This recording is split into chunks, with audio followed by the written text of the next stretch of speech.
This is Where We Live from Connecticut Public Radio. I'm Lucy Nalpathanchel. Is your son or daughter graduating high school soon? Are you trying to persuade him or her not to major in the liberal arts? Coming up, we look at whether a degree from a liberal arts college impacts your child's chances to find a job. Goldie Blumenstick, senior writer from the Chronicle for Higher Education, will join us to talk about how some colleges are rethinking their programs to make sure graduates have skills that match today's workforce needs. Now, here in Connecticut, tech giant Infosys has opened a hub in Hartford as part of a promise to hire 10,000 American workers in 6 regions by this summer.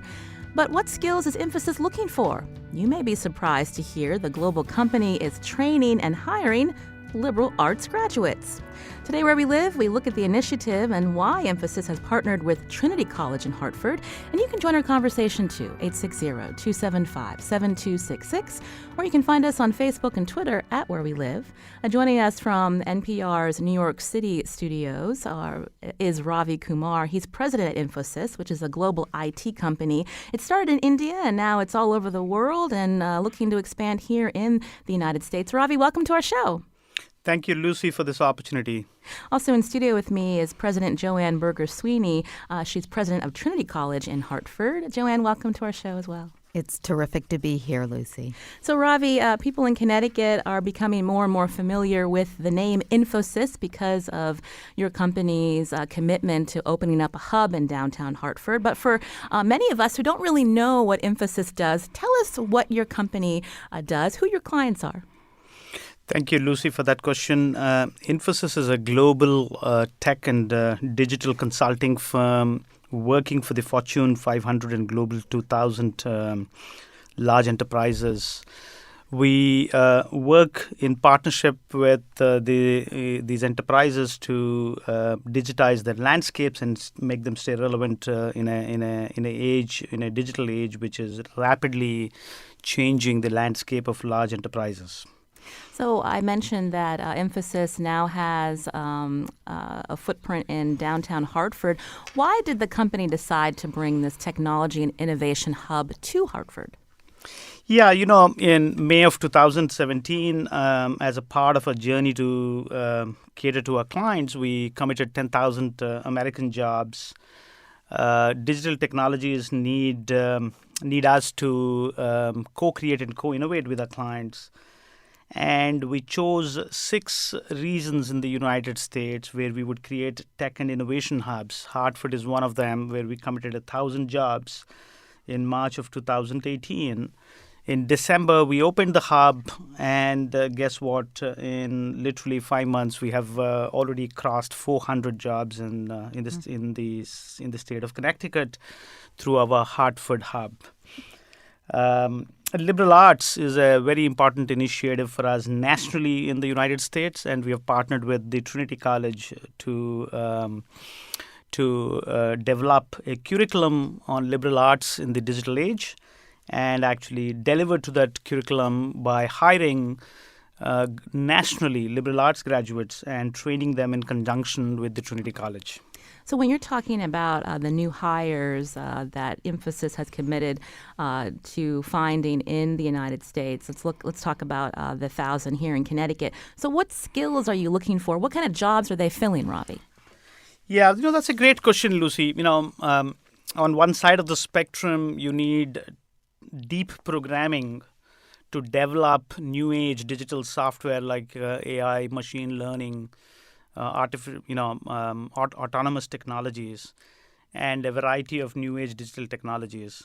On the other side of the spectrum, you need liberal arts capabilities. It's fascinating to know that digital technologies will leverage liberal arts. And the reason being, it's very simple. In the age of digital, you're going to move from a straight line of higher education to learning to a continuum of learning. And you need to be a lifelong learner. And to be a lifelong learner, you need to learn. And I think liberal arts is one of those fascinating spaces where you teach students how to be a lifelong learner. I call this a fascinating shift from T skills to Z skills. T skills of the past where you needed a specialization and a exposure to a breadth of capabilities. I call this the Z skills because you have to learn to learn, you have to learn to unlearn, and then you have to learn again in a constantly changing digital age where you need to be a lifelong learner. So liberal arts gives you that brilliant opportunity to absorb students who can actually learn to unlearn, and learn to learn on a continual basis, lifelong learning. So, Ravi, Infosys has been around for some time. When did this shift to looking for liberal arts graduates really start to take effect? Because we're seeing the digital technology changing rapidly? Yeah, that's a great question. Actually, I have to say that this is a very pioneering experiment with the Trinity College. We did not hire liberal arts graduates in the past. Lucy, the digital technology by itself is important, but what is more important is to apply that technology to businesses. Applying new age digital technologies to businesses is a bigger virtue than the technology itself. And we kind of built a joint curriculum with the Trinity College, thanks to Juan and her leadership team, which helped us to conceptualize. We have a 12-week program where we build data scientists, industry analysts, digital consultants, design consultants. Experience design is such an important aspect of the digital economy.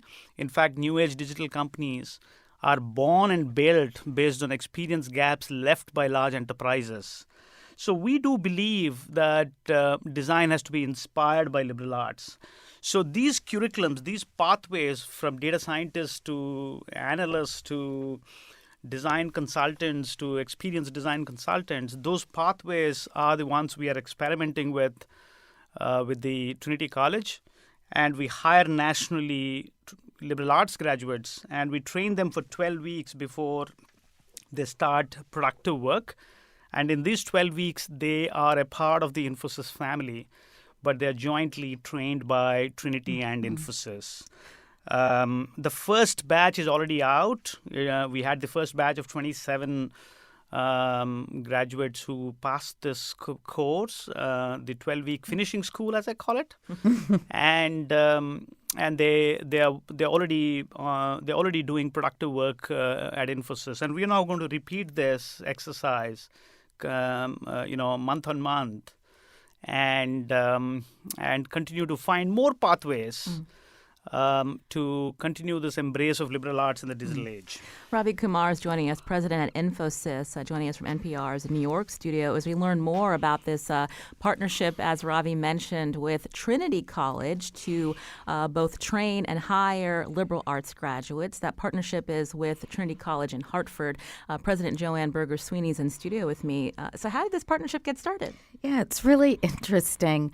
I think when we first heard that Infosys might come to the Hartford area, there were two things on my mind. One, what a great place for our students who graduate. So my first thought was about hiring our students, the students we produce, and giving them jobs in digital technology.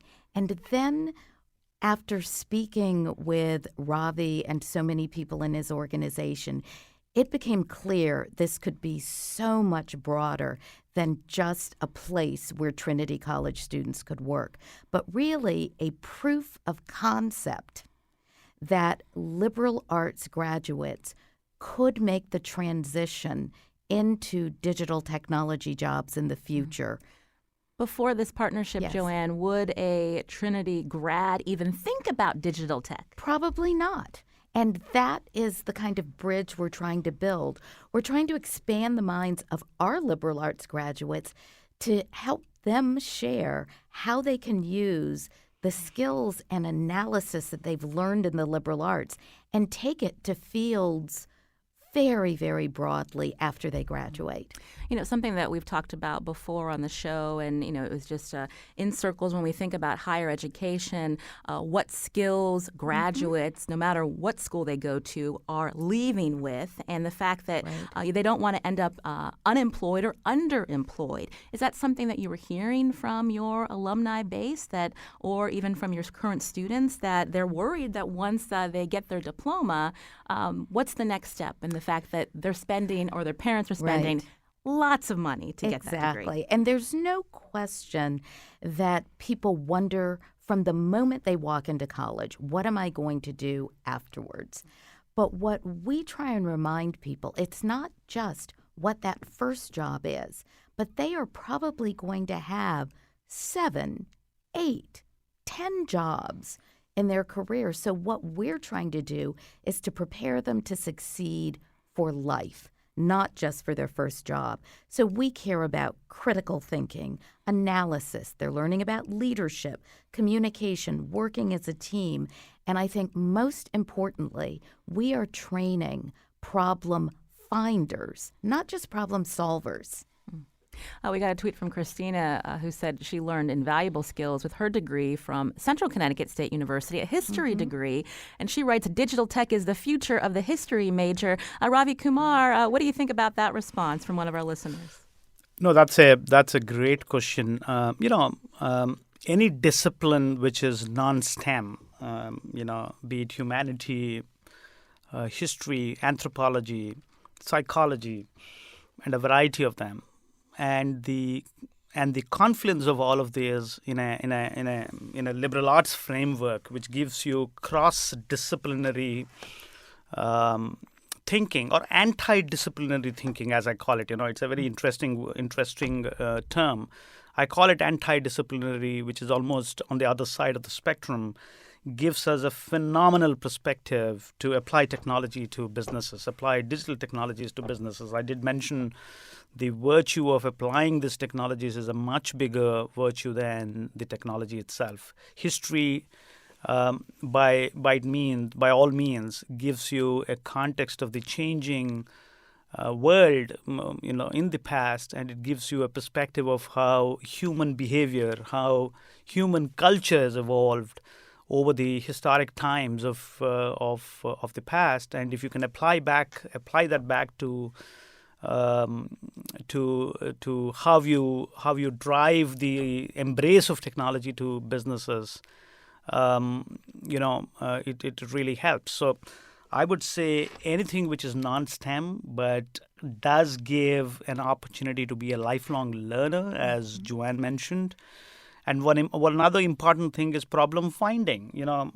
Problem finding is a much, much bigger virtue than problem solving. On one side of the spectrum, you have problem solvers. On the other side of the spectrum, you have problem finders.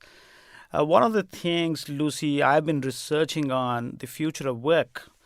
The future of work is going to move from humans, private human capital, to private human capital plus public human capital, which is primarily the gig economy, with machines. Machines become really problem solvers, and the private human capital focuses on the creative part of jobs. So I would say creative part of jobs will come from an embrace of liberal arts, which kind of orients you to critical thinking and problem finding, and history is one of those disciplines which kind of fits in there. Coming up, we're going to hear more about this, exactly what Trinity grads and other liberal arts grads are learning in this unique partnership. That's in a little bit. But I did want to ask you, Ravi, again, this is a partnership with Trinity College, but what about partnering with a state university or even a community college? I believe Infosys has partnered with a Rhode Island community college. Is that also in the works for trying to find well-rounded individuals to get a job in the digital technology? Yeah, so Lucy, let me clarify this. The Trinity College partnership with Infosys is a national partnership for liberal arts, and thanks to Joanne and her leadership team, which has helped us to evolve it. But we are going to hire from all colleges across the nation, including the universities at Connecticut. One of the reasons why we set up the hub in Hartford is because we knew that the academic ecosystem in Connecticut is what we want to tap into. Unlike other employers in the tech space who focus on hiring from the market, we focus on hiring from schools, training them on our finishing school infrastructure, like the Trinity College infrastructure. We have other streams, and then making them productive with the workforce. And that's why we are such an important and such a unique employer. Community colleges is a new experiment for us again. We believe in the digital age, the world is going to move from higher education to skills.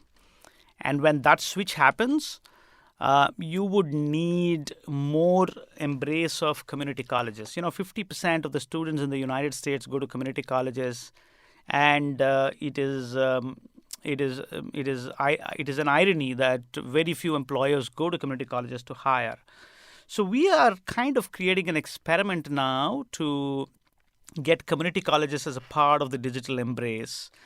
I want to leave one final thought here. In the future of digital will blur the lines between white collar and blue collar jobs. I call them the new collar jobs. Because the embrace of digital is so pervasive that every industry, every function, every role and every job is going to change. And therefore, we think community colleges will be a very, very important constituent. So we're doing a similar finishing school with CCRI, the Community College of Rhode Island. But that's, again, a national experiment. We're going to hire from community colleges across the United States, including the state of Connecticut. So, Joanne, before we end the seg, Ravi mentioned the first cohort finished up, the second cohort of liberal arts grads starting this month. So this experiment, what is Trinity College learning in sense of going beyond this just partnership with Infosys, but thinking about providing these types of skills across the board, not just to the grads in this particular program? Exactly. So something that's really quite interesting about the future. One thing I want to share is the Department of Labor suggests that more than 50% of the jobs in the future do not currently exist, right? So we're training people for jobs that we don't even know in the future, which means that broad base of analytical skills, being able to find the next problem is absolutely critical. We understand the importance of that. So that's one reason why we, engaged in this partnership with Infosys. But the second thing that you're suggesting is we also know that the demographics of the United States are such that 18 to 22-year-olds are decreasing as a proportion of the population, which means if we care about learning and training, we need to expand beyond that age group and think about training and retraining of people. And so this partnership with Infosys is allowing us to think beyond kind of just the liberal arts 18 to 22-year-olds on campus and think about training and retraining of people that needs to happen throughout their lifetime. And we want to be a part of that. Joanne Berger-Sweeney, again, is president of Trinity College. With us from NPR's New York studio, Ravi Kumar, president at Infosys. This is a global IT company that opened up an innovation hub in downtown Hartford. Ravi, before you go, Connecticut has had some bumps in the road attracting businesses to the state, and then they left. Residents are, skeptical of the state when they offer incentives to companies like yours. What is your commitment to the state of Connecticut? How long will you stay here? Oh, we are going to stay for good. We committed 1,000 jobs. We're ahead of the schedule by hiring 400 in the first few months of our presence in Connecticut. We are very happy with the state government, the local academic institutions, and our own local brand to attract talent, not just from the state of Connecticut, but from other neighboring and adjacent states. So we are super excited, I would say. As I said, we are a very unique employer. We were not looking for the tech talent available in the local market. We were looking for the academic institutions in the state and what can they offer to us. And Whatever we kind of conceptualized and forecasted, we are very, very happy with the progress we have made. Well, Ravi Kumar, we thank you for joining us today here on Where We Live. Thank you so much, Lucy, for this opportunity. Thanks, Joanne, for the partnership, and as always, inspiring us with all your exceptional thought leadership in liberal arts. I always go away learning something from Joanne. Always. I would say the same is true with me and Ravi. Thank you, so Joanne, much for coming in. This is Where We Live. I'm Lucy Nalpathanchel. So coming up, we're going to learn more about how exactly Infosys is working with these liberal arts graduates. What are they learning exactly for these jobs of tomorrow? And later, will more liberal arts colleges adjust their programs across the country to help graduates find these jobs? What's your take? Were you happy that you were a liberal arts grad? Join the conversation. 860-275-7266 or find us on Facebook and Twitter at Where We Live.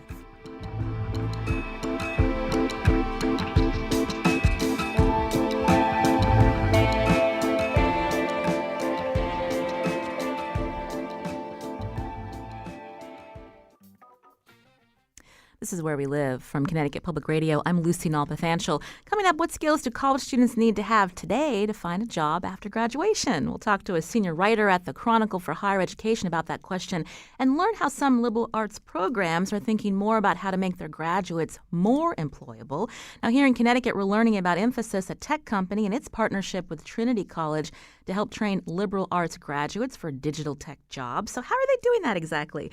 Joining me now in studio is Jeff Auker, Associate Vice President at Infosys and leader of the company's new Hartford Technology and Innovation Hub. Jeff, welcome to our show. Thank you, Lucy. Glad to be here. Also with us is a recent Trinity grad who is now working as a business analyst at the Infosys Hartford Hub, Wilfred Gagnac-Tenshu. Wilfred, thank you for coming in. Thank you for having me, Lucy. The pleasure is truly mine. So we heard from Ravi Kumar and Joanne Berger-Sweeney about what led to the partnership. But Jeff, you're really the one on the ground helping train these new liberal arts graduates.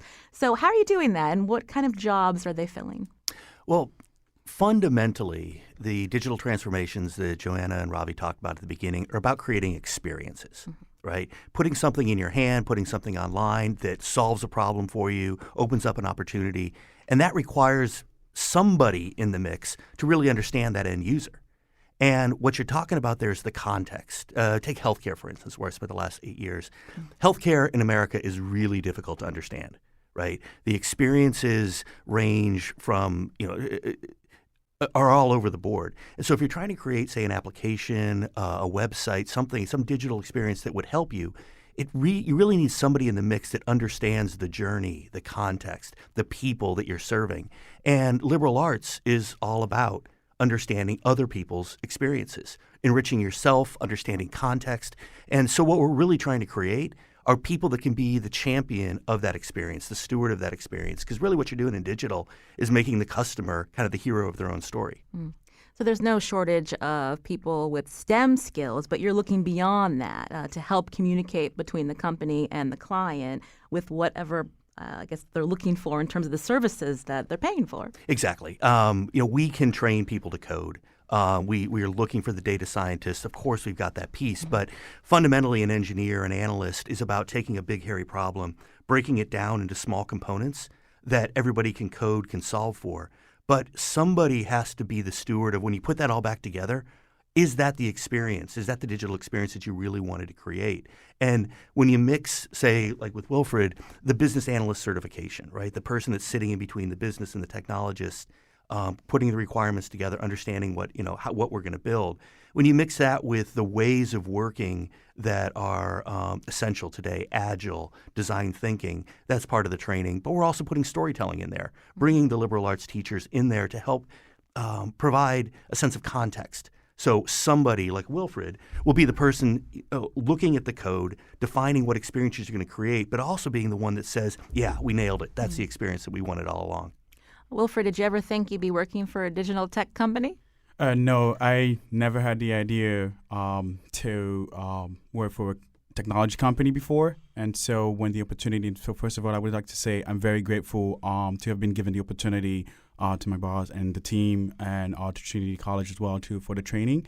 And so this has been an amazing experience for me, and this transition has been such a lifelong learning experience, as President Kumar said, and also this, as my boss here mentioned, so we are that pillar between the tech team and also the business team. So really being in the center of it is really an experience that I have few words to explain. Jeff, Douglas on Twitter writes, Trinity is now among the 5 most expensive colleges in the country. What kind of starting salary can an Infosys hire expect? People always want to know about the money. Yeah, so it varies. It varies, but we are looking to be as competitive as possible. We're looking to get people like Wilfred that are excited. We're looking to keep them.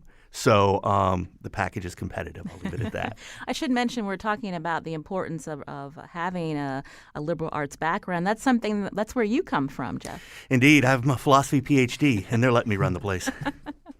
And so how did you make that transition? So back in the 90s at Brown, we were creating programs that for the first time we were teaching online. We had some partnerships with schools around the country. We were moving curricula online. We were doing video conferences. So we were using the internet in what at the time was pretty novel ways. Also at the time, I was tending bar to get my way through school. And we started opening some bars, and we started advertising online. So it was difficult to make a living in academia in the 90s. And I made a decision to move into technology. And at the time, I knew about as much about the internet as anybody, and did some startup work and back in the Bay Area, and then moved back here to Hartford to start a family, and had an opportunity at the Hartford to work in their innovation group, and that led into a bunch of digital roles, and here I am.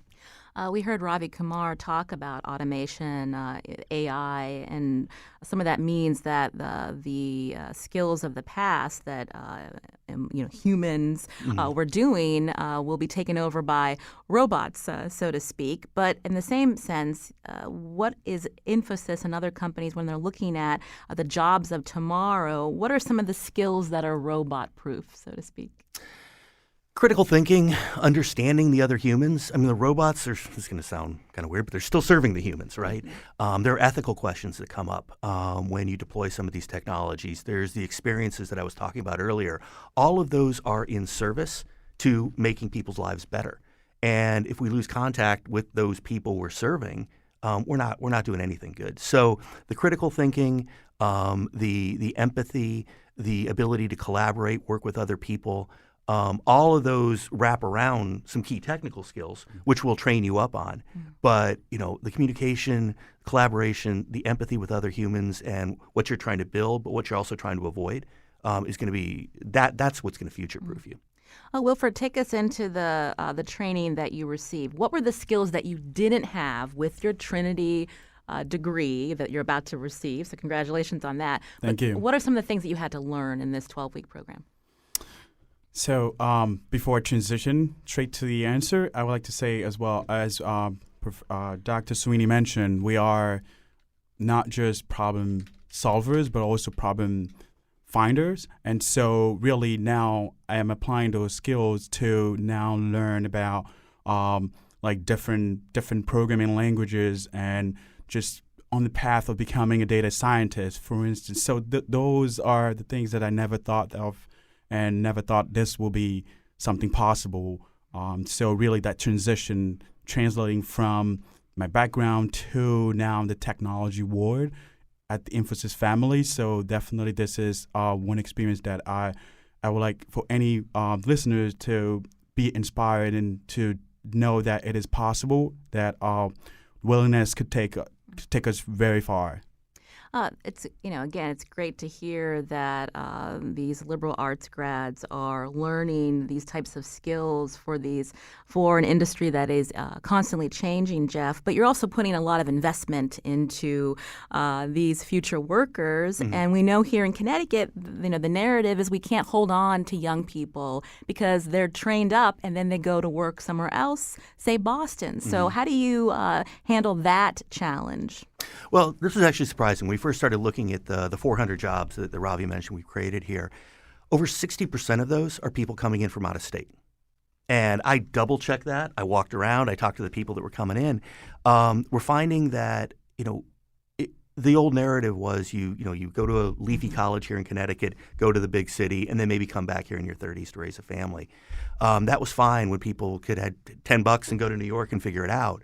But student debt is making that sort of approach a lot more difficult for other people, for especially the college graduates. So we're seeing a strong willingness to look at cities where the cost of living is reasonable.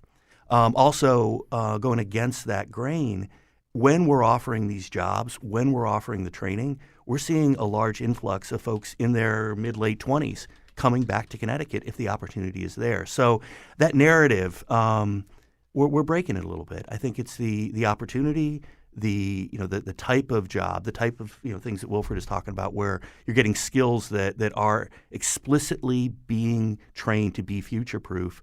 We're bringing people back. Wilfred, where did you grow up, and what are your plans? Do you think that Connecticut's a good place for you at this time of your life? Yes, I grew up in Cameroon, and in other countries. I've been to several countries as well. But yes, Connecticut, I definitely think Hartford in particular is a city where I would like to stay for a very long time, and if opportunity allows, have a family and just continue to give back to the community and continue to apply the skills that I will learn in the future and the one that I'm learning at Trinity Infosys now. This is where we live. In studio with me, Wilfred Gagnac-Tenchu, a recent Trinity graduate who's now working as a business analyst at the Infosys Hartford Hub. With us also Jeff Ocker, Associate Vice President at Infosys and leader of the Infosys' new Hartford Technology and Innovation Hub. We're learning about why the company has been reaching out to liberal arts graduates to both train and hire them versus the traditional idea of a programmer, a software engineer, someone with a lot more STEM skills that would be working in digital tech. You can join our conversation, 860-275-7266. This is something that's new for Connecticut, Jeff, but when we think about big technology companies, Apple, Amazon, Facebook, also looking for liberal arts graduates. There are people that are more well-rounded and not so focused on one particular specialty? Yes, I think we're, as Ravi mentioned, we're on the leading edge. But Apple, I know, has always been a big consumer of the liberal arts. And you look at the design, you look at the experience that is so important to them, Google as well. So we do know that is out there. And but in this industry, I think what we're doing is pretty unique. Maggie tweeted at us, she wrote, STEM company and needs a lot of different skills. As a partner at a financial firm, we're often seeking interns that write well and have communication skills, especially as social media becomes ever more important to business. This is a place that liberal arts can really add value. So different companies are seeing the value of liberal arts graduates as well. Indeed. I mean, again, digital is about experience. You got to have people that understand the people on the other end that they're going to be consuming the experiences you create. You mentioned that you've got 60% of new hires coming from out of Connecticut, but there's always the concern that there are people in the state who need jobs, who need training for, again, these jobs of tomorrow. Is that the next step for Infosys, is figuring out ways to train up the workforce that's here, that's willing to learn? Absolutely. We're new. So, we've been open for a few months, but conversations with the Department of Labor, with the state and community colleges, with the variety of training programs that exist in Connecticut, what can we do to help guide the curriculum, help guide the trainings that are being offered? Because by definition, we're looking for the skills that our clients are finding most valuable and, frankly, the most rare. So as we look at these new tools like Angular and React and the Spring Stack and all this stuff, we are communicating, we are working with the community to figure out how we can tune the training out there to the jobs that are the hottest around here. Well, we want to thank you for coming in to explain a little bit about this training program. Jeff Ocker, again, is the leader of Infosys' new Hartford Technology and Innovation Hub. Thanks so much for coming in today. No, thank you, Lucy. Thanks for having us. Also, Wilfred Gagnac-Tenchu, a recent Trinity grad who says he's sticking around Connecticut. That's always good news to hear. Wilfred, thank you and congratulations on your future degree. Thank you, Lucy. The pleasure was truly mine. And Thank you again. This is Where We Live. I'm Lucy Nalpathanchil. Now, coming up are other colleges working to blend their liberal arts programs with technical skills. Is that a good idea? What do you think? Join the conversation, 860-275-7266, or find us on Facebook and Twitter at Where We Live. We're going to hear from the senior writer at the Chronicle of Higher Education who's been looking at this particular topic. And we hope to hear from you, too, right after the break.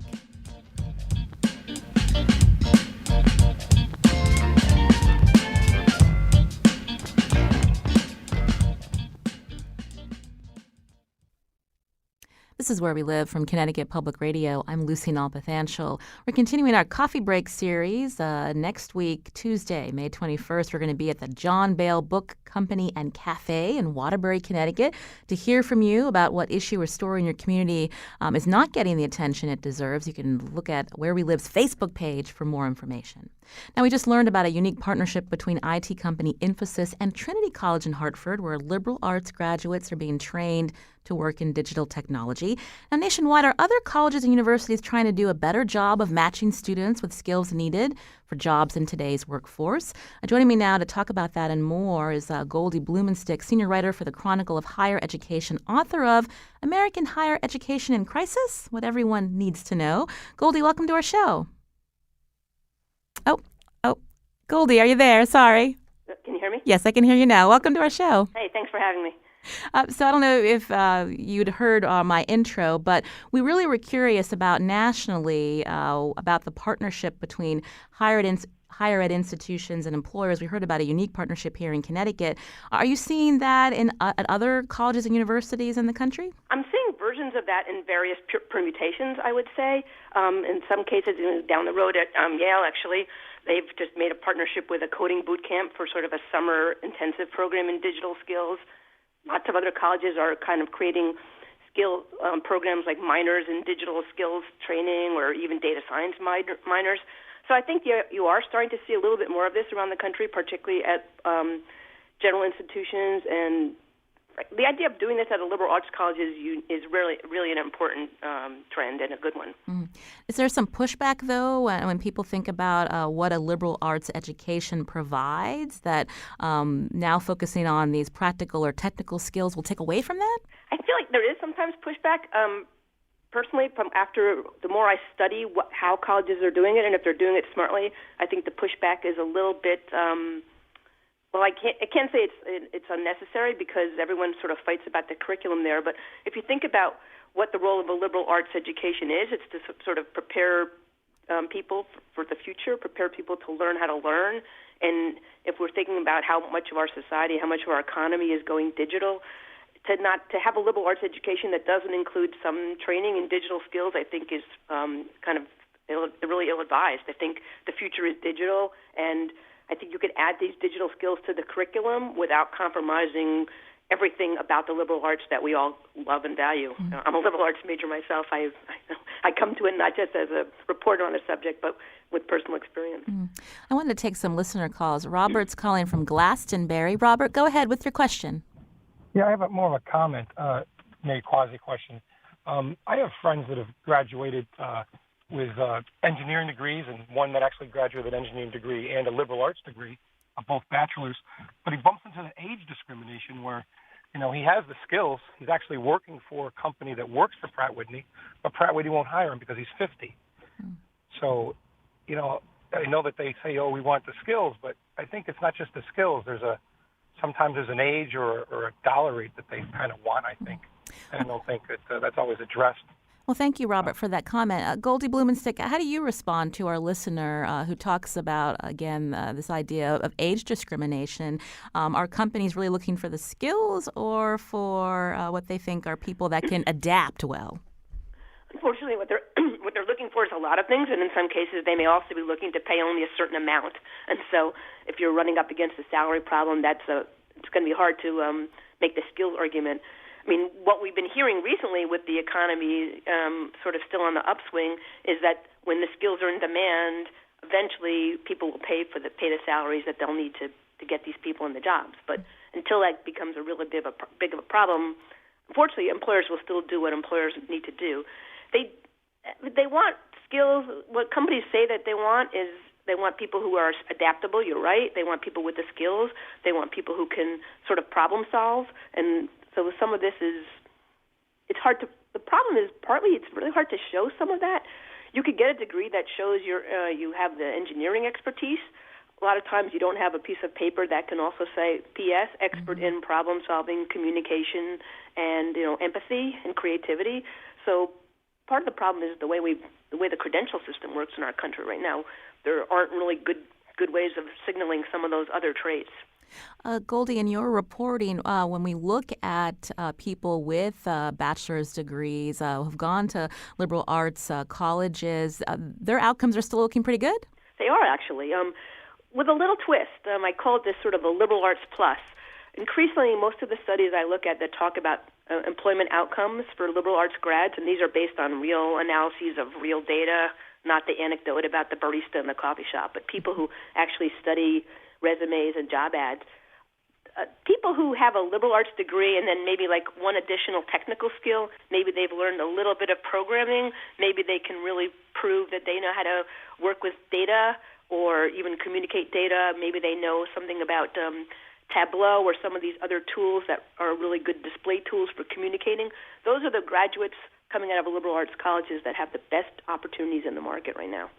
You can join our conversation as we talk about the value of a liberal arts degree, especially as we see colleges and universities looking at ways to better match the skills that they're teaching prospective graduates to the jobs that are available today. The number 860-275-7266. Peter's calling from New York. Peter, go ahead. Yes, we work up in Harlem helping adults find jobs.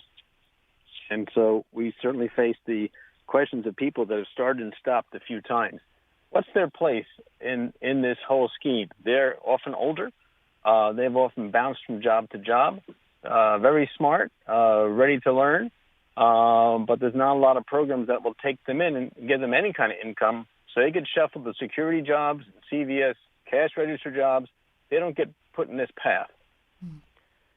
Well, thank you, Peter, for your question and comment. Goldie, how do we respond to the workforce development issues of people that have lower education or are doing, quote unquote, low-skilled jobs, because those jobs of tomorrow that we're talking about, they don't get that training? Huge problem. And I actually was very heartening to hear President Sweeney talk earlier about how Trinity is thinking about its role in a different way, even not just a traditional liberal arts college, but thinking about how it might at some point be doing more training for older students coming back into the workplace. Probably more colleges should be starting to think about that right now. Our country does not have a really organized workforce system. We have school, we have community college, we have four-year colleges. We don't have a lot of really good systems sort of in the middle of that, for people who aren't in college and need to go for training. A lot of it's on the private side or it's through employers, and it's a mixed bag right now, and I think that's a big gap in our system. Your caller is correct. There are, through workforce boards and other organizations, there are ways to tap into some of these networks, some of these organizations, but there aren't enough of them. And the stakes are higher than ever before when we think about just the sticker shock of sending a student to an undergrad institution, Trinity, $74,000 a year. You want to believe that when you get that degree that you're going to find a job to help pay off that student debt if you're not able to have a family that can afford to pay it for you, Goldie. Oh, yeah, absolutely. I mean, they're definitely, I think we're starting to see in a few smaller situations the emergence of new kinds of programs that are not necessarily college programs. I mean, I'm still personally a believer in the value of the college degree, 2-year school, 4-year school, if you can do it without putting yourself into sort of an unaffordable debt situation. But I think along the way, if people aren't ready to make that kind of commitment, we need in the education ecosystem, there needs to be more programs like the ones your caller talked about in Rhode Island. Or states and organizations need to sort of step up with more sort of these interim programs that could eventually maybe lead to a college degree at some point. Because some of these programs could, because they don't necessarily teach all the broader skills, they can be useful for a period of time, but we don't want them to become a dead end for people. So the best versions of these programs are ones that lead to a certificate of some value in the market that people will recognize, and that might eventually be able to nest into an associate's degree or some other degree down the line. Brian's calling from Fairfield. Brian, you're on Where We Live. Go ahead. Hi. I think that there's a big emphasis on the academic aspects right now, and I think that a lot of young people would benefit from focusing a little bit more on the trades. I see an aging workforce in the trades, for instance, HVAC, electrical, and even engineering. And the other thing that you can gain from going into a trade is you can effectively have an apprenticeship program where you can be paid for your training. And I think it's something young people should consider. And that's all I have to say about that. Thank you. Thank you, Brian, for your comment. Goldie, we're seeing that on the eastern side of our state where there are community colleges and state colleges that are trying to pair up with some of our defense industries, looking to train them on these very specialized trades as well. Yeah, I just did a big report on the what's the nature of the skills gap? Does it really exist? And one of the places where the skills gap seems very hard and real is in fields like advanced manufacturing and things like that, where there are literally millions of jobs right now that companies can't hire for, in part because, as the caller said, people are sort of aging out of those careers, and it's not been as attractive a market for younger people. It doesn't get as emphasized as I didn't actually believe this that much at first when people were saying it, but now I'm starting to understand that even in schools right now, these trades don't get talked about as much in the K-12 system, and so younger people are not being sort of exposed to those careers early on, and they don't necessarily see them as a viable option, and that's probably something that's got to. Colleges and schools need to better understand what's involved in an advanced manufacturing career or other kinds of, what they call these like soft skilled jobs that are frankly going to be the important rising jobs in our economy as automation kind of eliminates more of the more rote careers that are out there. Goldie, we just have a couple of minutes left, but again, you've looked at this question for some time in your reporting. Nationally, there are pockets of schools that are looking to bring more technical skills to the liberal arts programs, but still very few compared to a lot of the programs that still exist in our country. I mean, it's hard to quantify 4,000 colleges, but I mean, so what I hear about are the places that are taking action, and I'm sort of impressed by the way the schools that are acting. I've been impressed by the way they've been doing it. Several places that have looked at making these sort of data science minors. What they do is they survey their community, and they discover that there are certain foundational skills that, whether it's engineering or biomedical or finance, there's some basic digital skills that all these fields want. And so some of the schools that have been creating these data science minors or data science programs in their schools, they're not doing it to turn students into just to make everybody into a finance major or something like that.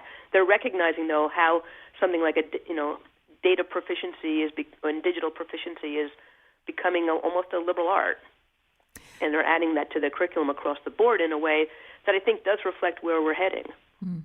We don't have time to take the next call, but John from Kensington did tell our call screener that he grew up in New Britain. We've had a rich factory history, and we, moving forward as a country, have to be careful when we're training the next generation to make sure we're not training them for our grandfathers' jobs, because you have towns and cities that when industry leaves, people are left with not a lot of job and economic opportunity, and that's something that still needs to be addressed. Yeah, that's true. That's always the danger in this, right? You train people for the job of today or the job of yesterday, and companies pick up and move, and then suddenly you've left the workforce behind. Well, Goldie Blumenstick is senior writer for the Chronicle of Higher Education, author of American Higher Education in Crisis, What Everyone Needs to Know. Goldie, thank you for your time. We hope to have you back. Thank you, Lucy. This is Where We Live from Connecticut Public Radio. I'm Lucy Nalpathanchel. Today's show produced by Carmen Baskoff. Katie Tolarski was our technical producer today. Lydia Brown on the phones. And tomorrow Thursday, we're going to talk about Connecticut's tourism slogan. We want to hear your ideas as policymakers and leaders really try to sell this state and change up this negative narrative that's been plaguing the state for a few years now. You can join that conversation on Thursday. Again, thanks for listening.